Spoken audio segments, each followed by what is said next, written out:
Welcome to a lesson on how to determine the singular value decomposition of a given matrix.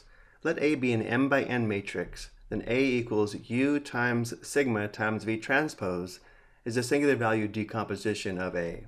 U is an m by m orthogonal matrix with columns equal to the unit eigenvectors of A times A transpose. V is an n by n orthogonal matrix whose columns are unit eigenvectors of A transpose times A. Just remember, we're looking for V transpose for the singular value decomposition. And sigma is an m by n matrix with the singular values of matrix A on the main diagonal and all their entries of 0. We will look at an example where matrix A is a 2 by 3 matrix.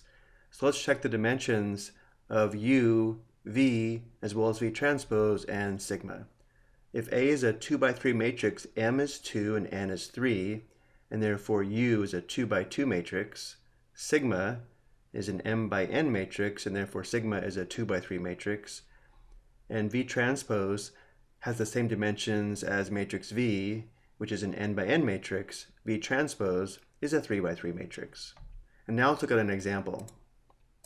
To find the singular value decomposition of the given matrix, we will follow the 3 steps shown on the right. Number 1 will determine matrix V, and then the matrix V transpose. Number 2, we will determine the singular values of matrix A, and then form the matrix sigma. And then step 3 will determine matrix U by using formulas, which we'll discuss more later. So because matrix V is an n by n orthogonal matrix whose columns are unit eigenvectors of A transpose times A, we begin by determining A transpose times A. To find the matrix A transpose, the first row of matrix A becomes the first column of A transpose. The second row of matrix A becomes the second column of A transpose. A transpose times A results in the 3 by 3 matrix shown here on the right. You may want to pause the video and check this product. Because we're looking for unit eigenvectors of this 3 by 3 matrix, the next step is to determine the eigenvalues. We determine the eigenvalues by solving the equation, the determinant of the difference of matrix A and lambda times the identity matrix equals 0, where matrix A is a 3 by 3 matrix resulting from A transpose times A. Simplifying inside the parentheses, we now need to find the determinant of this 3 by 3 matrix and set it equal to 0. I will go ahead and assume you can find this determinant, which will give us the characteristic equation. The factored form of the characteristic equation is lambda times the quantity lambda minus 16 times the quantity lambda minus 6, which must equal 0. Giving the eigenvalues from greatest to least, we have lambda sub 1 equals 16, lambda sub 2 equals 6, and lambda sub 3 equals 0. The next step is to find corresponding unit eigenvectors, which will give us the columns of matrix V, and then we can find V transpose. Beginning with lambda sub 1 equals 16, to find the corresponding eigenvectors, we need to solve the vector equation, the difference of matrix A and lambda times the identity matrix times vector x equals a 0 vector, where vector x is an eigenvector and matrix A is a result of A transpose times A. I've already set up the vector equation. For the next step, we write the matrix equation. To find the coefficient matrix here, notice how we subtracted 16 along the main diagonal of the 3 by 3 matrix we found by multiplying A transpose and A. Next, we write the augmented matrix and write the augmented matrix in reduced row echelon form. In reduced row echelon form, notice how the first row indicates x1 minus x3 equals 0. The second row indicates x2 equals 0. x3 is a free variable. We have x3 equals x3. If we let x3 equal t, the corresponding eigenvectors are in the form of t times the vector 1, 0, 1. If we let t equal 1, we would have the eigenvector 1, 0, 1, which we need to normalize to find vector v sub 1, which will be the first column of matrix V. The magnitude of the vector 1, 0, 1 is the square root of 2, and therefore the vector v1 is equal to the vector with components 1 divided by square root of 2, 0, 1 divided by square root of 2. Again, this will be the first column of matrix V. And now we need to go through the same process for lambda sub 2 equals 6 and lambda sub 3 equals 0. So for lambda sub 2 equals 6, we have our vector equation the matrix equation, the augmented matrix, and the augmented matrix in reduced row echelon form. Row 1 indicates that x1 plus x3 equals 0. Row 2 indicates x2 plus x3 equals 0. And once again, x3 is a free variable. Letting x3 equal t, the corresponding eigenvectors are in the form of t times the vector -1, -1, 1. Again, letting t equal 1, we have the eigenvector of -1, -1, 1, which we need to normalize to find the vector v sub 2.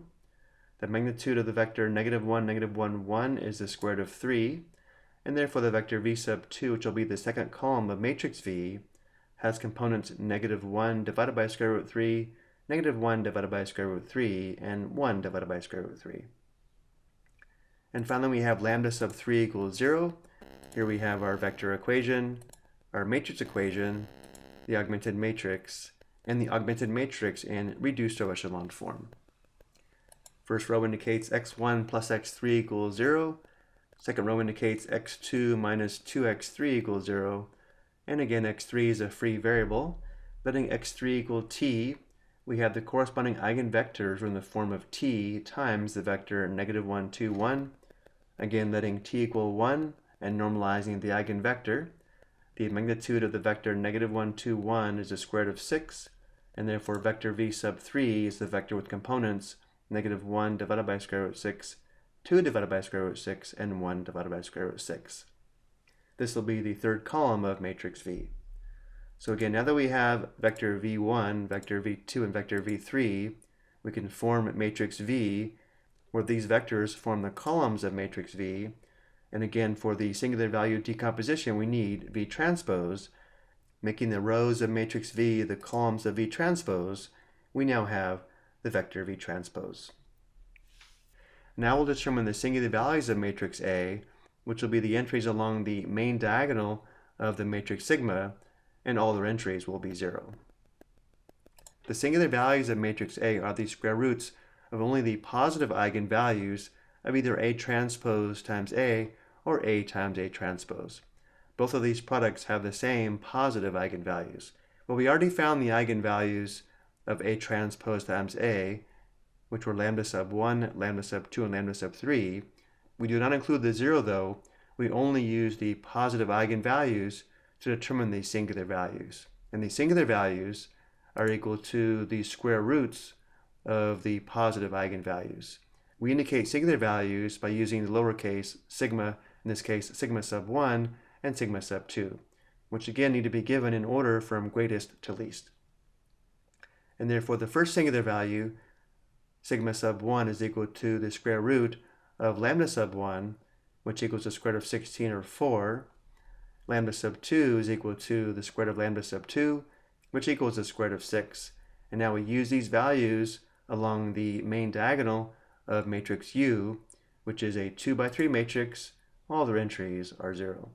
And now we have the matrix sigma. The last step is to find matrix U, which we will do using formulas. We know for the singular value decomposition we have A equals U times sigma times V transpose. If we take this equation and multiply both sides by matrix V, V transpose times V is equal to the identity matrix because V and V transpose are orthogonal, which gives us the equation A times V equals U times sigma. And if we work this out, it'll give us the formulas below that we can use to find the vector U sub 1 and vector U sub 2.